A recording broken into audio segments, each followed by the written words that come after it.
Assalamualaikum everyone, welcome to my channel. আজকে আমি আপনাদের বেগুন ও টমেটো দিয়ে একদম ভিন্ন ধরনের রেসিপি দেখাবো। আশা করছি আপনাদের সকলের ভালো লাগবে। আর এই রেসিপিটি রুটি অথবা গরম ভাত দুটোর সাথেই খেতে পারেন।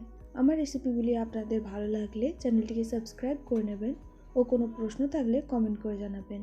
তাহলে আর কথা না বাড়িয়ে শুরু করে নিচ্ছি আজকের রেসিপি। আজকের রেসিপি বানানোর জন্য এখানে আমি নিয়েছি একটা বড় সাইজের বেগুন ও একটা মিডিয়াম সাইজের টমেটো, আর নিয়েছি কিছু রসুন ও কিছু কাঁচামরিচ। সব সবজিগুলো কিন্তু আমি ভালোভাবে ধুয়ে পরিষ্কার করে নিয়েছি।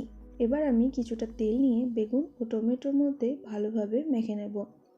মেখে নেওয়া হয়ে গেলে একটা ছুরি দিয়ে এভাবে ফুটো করে নেব।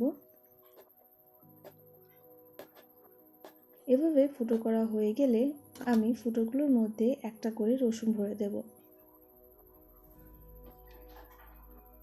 সবগুলো রসুন ভরা হয়ে গেলে আমি লঙ্কাগুলো ভরে দেব।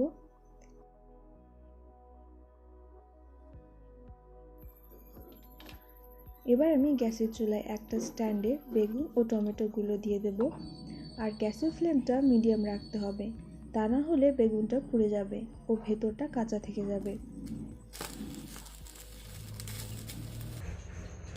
কিছুক্ষণ পর পর এভাবে ওলটপালট করে চারদিকটা সমানভাবে পুড়িয়ে দিলাম।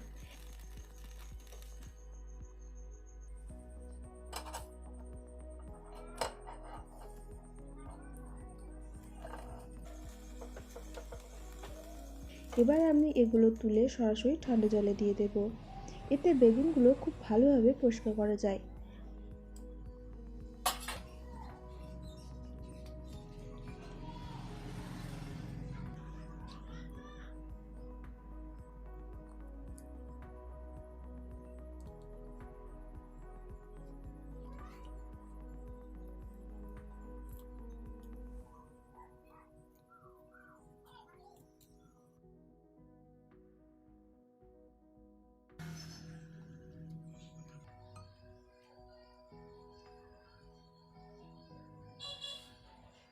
ভালোভাবে পরিষ্কার হয়ে গেলে আমি বেগুনগুলো গ্রাইন্ডারে দিয়ে দেব।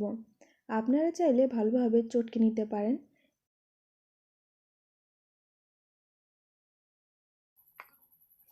পেস্টটা আমি খুব স্মুথ বানাবো না, একটু দানা দানা রাখবো।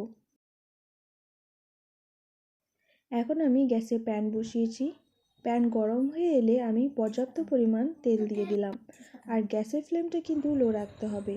তেল গরম হলে এতে দিয়ে দেব হাফ টিস্পুন গোটা জিরা, হাফ টিস্পুন গোটা ধনে, হাফ টিস্পুন পাঁচফোড়ন, আর দিচ্ছি একটা ছোট সাইজের তেজপাতা। একটু পরই দিয়ে দিচ্ছি কিছু পেঁয়াজ কুচি। এবার আমি পেঁয়াজগুলো একটু বাদামি রং হওয়া পর্যন্ত ভেজে নেব। বাদামি রং হয়ে এলে দিয়ে দিচ্ছি 1 টিস্পুন আদা রসুন বাটা। আদা রসুনটা একটু তেলে নেড়ে নেব। এরপর আমি দিয়ে দিচ্ছি 1 টিস্পুন ধনে ও জিরে গুঁড়ো, স্বাদ মতো লবণ, হাফ টিস্পুন মরিচ গুঁড়ো, হাফ টিস্পুন হলুদ গুঁড়ো। একটু নাড়াচাড়া করে নেব, কিন্তু বেশিক্ষণ নাড়াচাড়া করব না, তা না হলে মশলাগুলো পুড়ে যাবে। অল্প পরিমাণ জল দিয়ে মশলাগুলো ভালোভাবে কষে নেব। ভালোভাবে কষা হয়ে গেলে আমি দিয়ে দিচ্ছি বেগুনের পেস্ট।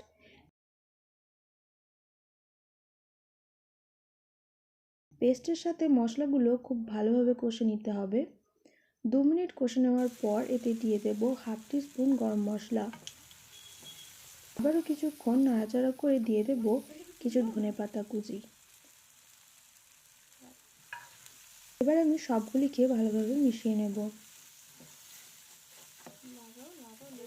এই তো তৈরি হয়ে গেল আমাদের একদম ভিন্ন স্বাদের বেগুনের ভর্তা। এই বেগুনের ভর্তাটি একদম ভিন্ন স্বাদের হয়ে থাকে আর খেতে অসম্ভব মজাদার হয়। এটা কিন্তু আপনারা রুটি অথবা ভাত দুটোর সাথে খেতে পারেন। বাড়িতে অবশ্যই একবার ট্রাই করে দেখবেন। আর আমার রেসিপিগুলি আপনাদের ভালো লাগলে চ্যানেলটিকে সাবস্ক্রাইব করে নেবেন এবং কোনো প্রশ্ন থাকলে কমেন্ট করে জানাবেন। আমার ভিডিওটি শেষ পর্যন্ত দেখার জন্য অসংখ্য ধন্যবাদ। অনেক অনেক বেশি ভালো থাকবেন, সুস্থ থাকবেন। আল্লাহ হাফেজ।